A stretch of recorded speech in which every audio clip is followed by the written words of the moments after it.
नमस्ते दोस्तों, आइए स्टार्ट करते हैं आज के इम्पॉर्टेंट क्वेश्चंस। फर्स्ट क्वेश्चन है chemical formula of litharge is. Litharge का केमिकल फार्मूला होता है PbO। ठीक है, Pb3 जो होता है वो, ये इसका राइट आंसर रहेगा। Pb3 जो होता है वो किसका फार्मूला है, याद है आपको किसका है? ये सिंदूर का होता है। ठीक है, नेक्स्ट क्वेश्चन है व्हेन एन आइसोटोप अंडरगो के capture what is the effect on its mass number. के जो के कैप्चर होता है, इसका मीनिंग पहले मैं आपको समझा देती हूँ, तब जाके आपकी समझ में आएगा। के कैप्चर क्या होता है कि जब किसी भी एटम के न्यूक्लियस में न्यूट्रॉन और प्रोटॉन्स का नंबर बढ़ जाता है ना, तो ये क्या करने लग जाते हैं, जो फर्स्ट शेल होता है, इसका नियरेस्ट शेल होता है न्यूक्लियस के बगल में, वहाँ से इलेक्ट्रॉन को लेना शुरू कर देते हैं। और अपने जैसे ही इलेक्ट्रॉन न्यूक्लियस में आता है तो प्रोटॉन और इलेक्ट्रॉन मिलकर न्यूट्रॉन्स को जनरेट करने लग जाते हैं।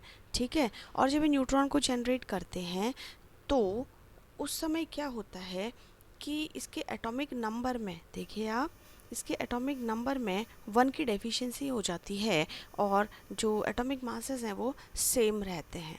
ठीक है, तो क्योंकि इलेक्ट्रॉन ले लिया ना, यहाँ से एक इलेक्ट्रॉन चला गया है ना, इसीलिए ये कम हो गया और एटॉमिक मास पे कोई इफेक्ट नहीं पड़ता। तो इसका आंसर देखिए आप, पहले क्वेश्चन आप फिर से पढ़िए क्वेश्चन ताकि समझ में आ जाए।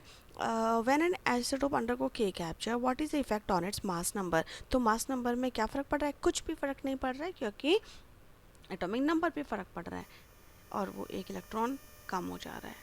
ठीक है, which compound has all ionic covalent and hydrogen bonding. तो ये हमारे पास है CuSO4 डॉट 5H2O। एक बार इसका स्ट्रक्चर बना लेते हैं। Cu के क्या होते हैं? 4H2O मॉल, इसके चारों तरफ क्या होते हैं? 4 H2O मॉलिक्यूल्स होते हैं। ठीक है, H H H मतलब 4 H होते हैं, आप लगा लीजिएगा। अभी क्या होता है ना, देखो, ये इसके कोऑर्डिनेट बॉन्ड के थ्रू जुड़े होते हैं, 4 के 4 Cu से कोऑर्डिनेट बॉन्ड के थ्रू जुड़े होते हैं।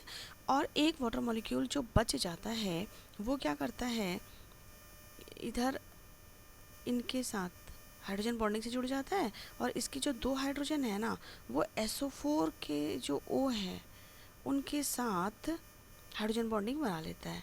ये देखिए इस तरीके से, है ना। तो ये तो हो गया Cu, ये 2 पॉजिटिव की तरह बिहेव करता है और ये वाला जो कॉम्प्लेक्स है ये 2 नेगेटिव बन जाता होता है, मतलब। तो इस तरीके से इसका स्ट्रक्चर बनता है। तो इसमें आप बहुत सारे बॉन्ड देखेंगे। ये देखिए, Cu जो है 4 वाटर मॉलिक्यूल से कोऑर्डिनेट बॉन्ड से जुड़ा है और H इधर देखिए, ये और ये जो है ये हाइड्रोजन बॉन्डिंग हो गए, ये covalent double bond covalent bonding हो गए। और आयनिक बॉन्ड जो होता है ना, Cu और SO4 आपस में आयनिक बॉन्ड से जुड़े हुए रहते हैं। ठीक है, तो इस तरीके से हर तरह की बॉन्ड हमें देखने को इसमें मिल रहे हैं। नेक्स्ट क्वेश्चन है कि at what temperature the solid and liquid are in equilibrium. तो ये मेल्टिंग पॉइंट और फ्रीजिंग पॉइंट के टाइम पर होता है। अगर हम मेल्टिंग पॉइंट देखें तो देखिए कोई सब्सटेंस है वो मेल्ट हो रहा है, तो वो सॉलिड फॉर्म में भी है, वो लिक्विड फॉर्म में, दोनों में दिख रहा है आपको उस समय, मेल्टिंग होते समय। इसका मतलब है कि वो क्या है, उस समय इक्विलिब्रियम में है। फ्रीजिंग पॉइंट में भी देखो, कोई भी लिक्विड जब वो फ्रीज हो रहा होता है तो वो कुछ सॉलिड फॉर्म में होता है, कुछ लिक्विड फॉर्म में होता है, तो इक्विलिब्रियम चल रहा होता है उनके बीच में। तो मेल्टिंग पॉइंट के टाइम पर हम और फ्रीजिंग पॉइंट के टाइम पर हम, यही दो ऐसे टेम्परेचर हैं जब सॉलिड और लिक्विड के बीच में इक्विलिब्रियम हमें दिखता है। ठीक है, right expression of Kp for the reaction. Kp के लिए आपको पता है क्या क्या कैसे लिखा जाता है? Kp सॉलिड और लिक्विड के लिए नहीं होता, सिर्फ गैसेस के लिए होता है। तो Kp इज इक्वल्स टू, बिल्कुल इक्विलिब्रियम कांस्टेंट की तरह ही होता है, बस P लिख देते हैं इसमें। ठीक है, प्रेशर के लिए, है ना, स्क्वायर अपॉन P(N2O4), इस तरीके से। तो ये आपको आंसर नीचे दिखेगा इसका, ये देखिए, है ना, PnO2 का whole square upon Pn2O2। Next question is in which neutralisation reaction the heat of neutralisation will be highest. इसमें से हीट ऑफ न्यूट्रलाइजेशन सबसे ज़्यादा हाईएस्ट किसकी होगी? ये होती है स्ट्रॉन्ग एसिड और स्ट्रॉन्ग बेस की। अब इसमें पहचानिए है स्ट्रॉन्ग बेस स्ट्रॉन्ग एसिड कौन है। ये तो वीक एसिड वीक बेस हो गए, ये दोनों एसिड दिख रहे हैं मुझे, ये भी दोनों एसिड दिख रहे हैं मुझे, ये तो नहीं है, नहीं है, और वीक में होता नहीं है। तो ये स्ट्रॉन्ग एसिड और स्ट्रॉन्ग बेस दिख रहे हैं, ये इसका राइट आंसर होगा। तो second answer is the right answer और ये थर्ड है इसका। ठीक है, तो अब ये कह रहे हैं कि एक चीज़ मैं आपको और बताऊंगी कि जो हीट ऑफ न्यूट्रलाइजेशन होती है ना, किसकी, स्ट्रॉन्ग एसिड स्ट्रॉन्ग बेस की, ये कांस्टेंट होती है और इसकी वैल्यू -57.1 किलो जूल पर मोल होती है। तो ये ध्यान रखिएगा, कांस्टेंट होती है किसकी, स्ट्रॉन्ग एसिड और स्ट्रॉन्ग बेस की। ठीक है, आगे बढ़े। Marsh gas in coal mines detected by using which law. तो कोल माइंस के अंदर मार्स गैस है, कैसे पता चलता है, किस प्रिंसिपल से ये पता चलता है, किस लॉ से ये पता चलता है। मार्स गैस मतलब CH4, marsh gas means methane. ये पता चलता है grams law of diffusion. Grams ने बोला था कि जो डिफ्यूज़न आर है वो इन्वर्सली प्रोपोर्शनल होता है मॉलिक्यूलर मासेस के। तो are proportional to 1/m, right. तो अगर इसका मॉलिक्यूलर मासेस क्या होंगे, ज़्यादा होंगे, तो डिफ्यूज़न क्या हो जाएगा, कम। और अगर मास, मॉलिक्यूलर मास कम है तो डिफ्यूज़न ज़्यादा हो जाएगा। मास कम, डिफ्यूज़न ज़्यादा, मॉलिक्यूलर मास कम, डिफ्यूज़न ज़्यादा, उल्टा रिलेशन है। तो इसका मतलब माइन के अंदर डिफ्यूज़न ज़्यादा किस गैस का हो रहा है, CH4 का हो रहा है। इसका मतलब उन्होंने ये, इसका मास क्या होगा, मॉलिक्यूलर मास क्या होगा, कम। कितना होता है इसका मॉलिक्यूलर मास, 12 + 4।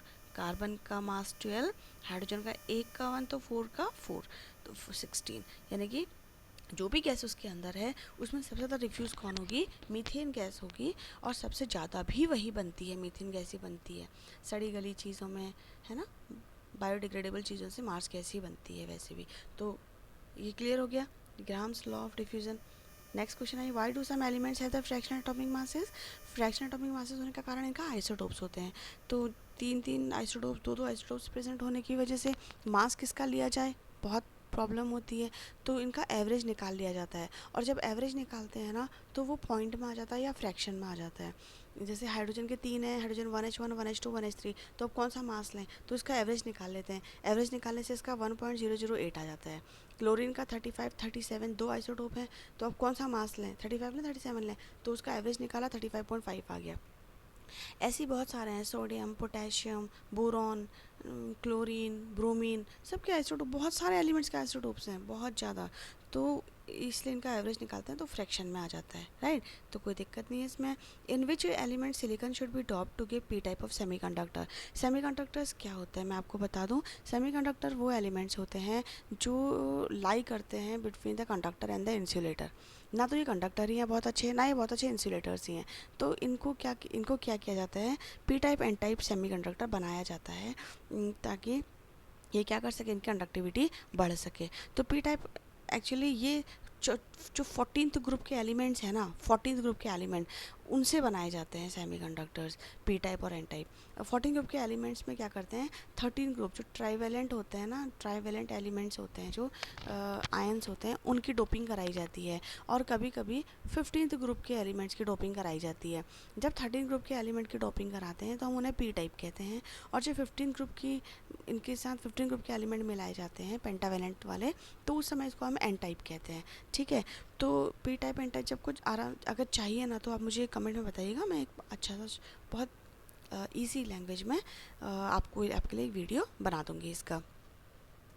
तो पी टाइप, अब आप देखिए 14 ग्रुप के एलिमेंट है सिलिकॉन। क्वेश्चन में देखिए, in which element silicon should be doped to give P type. Silicon 14 group का है, बताइए पी टाइप में कौन सा एलिमेंट डोपिंग करनी चाहिए पी टाइप के लिए। ये 13 ग्रुप की, जो 13 ग्रुप की एलिमेंट है यानी कि बोरॉन जो है उसकी डोपिंग करानी चाहिए, क्योंकि पी टाइप में 13 ग्रुप की ही कराई जाती है। ठीक है, नेक्स्ट क्वेश्चन देखिए, which is not Lewis acid acid from the following. Lewis acid तो हमने पढ़ा है बचपन से कि एसिड वो होते हैं जो HN पॉजिटिव देते हैं सॉल्यूशन में। लेकिन अगर लुइस एसिड की बात होती है तो लुइस एसिड में क्या होता है पता है आपको। लुइस एसिड जो होते हैं वो प्रोटॉन को लेते हैं, वो प्रोटॉन लेते हैं, तो इसके पास कमी है, ये ले सकता है। पॉजिटिव का मतलब कमी, इस ये ले सकता है। BF3 में इलेक्ट्रॉन की कमी रहती है तो लोन पेयर ऑफ इलेक्ट्रॉन ले सकता है ये भी। लेकिन H2O में कमी नहीं है, क्योंकि अगर आप इसका स्ट्रक्चर देखोगे तो इसमें 2 लोन पेयर पड़े रहते हैं जो कि एक्सेस में है। तो यहाँ पर हम इसको कहते हैं कि ये लुइस एसिड नहीं लग पाकी, लुइस बेस है। तो कौन सा आंसर सही है? ये वाला आंसर, नॉट कहा था तो ये वाला रहेगा। Sabatier Senderens reaction is given by which hydrocarbon. तो सेबेटियस एंट्रेंस रिएक्शन जो होती है ये बहुत ही कॉमन रिएक्शन, हमने बहुत ज़्यादा यूज़ करी होती है, लेकिन हमें पता नहीं होता कि सेबेटियस एंट्रेंस है, जिसको हाइड्रोजनेशन रिएक्शन कहते हैं ना, इन द प्रेजेंस ऑफ निकल, वही है ये सेबेटियस एंट्रेंस रिएक्शन। और ये जो होती है ना, ये कौन देता है पता है? अनसैचुरेटेड हाइड्रोकार्बन्स देते हैं, and they are used to convert, देखो, unsaturated hydrocarbon into saturated hydrocarbon in the presence of nickel, and this process is also called hydrogenation of the unsaturated hydrocarbons। Clear हो गया ना? तो इसी को हम सेबेटियस एंट्रेंस रिएक्शन कहते हैं। सो थैंक यू स्टूडेंट्स, आज के क्वेश्चंस इतने ही हैं। मैं फिर कल इंपॉर्टेंट क्वेश्चंस लेके आती हूँ, तब तक आप इनको पढ़ते रहिए और नोट्स बनाते रहिए। खुश रहिए, मस्त रहिए, है ना? तो कल मिलती हूँ। Good bye.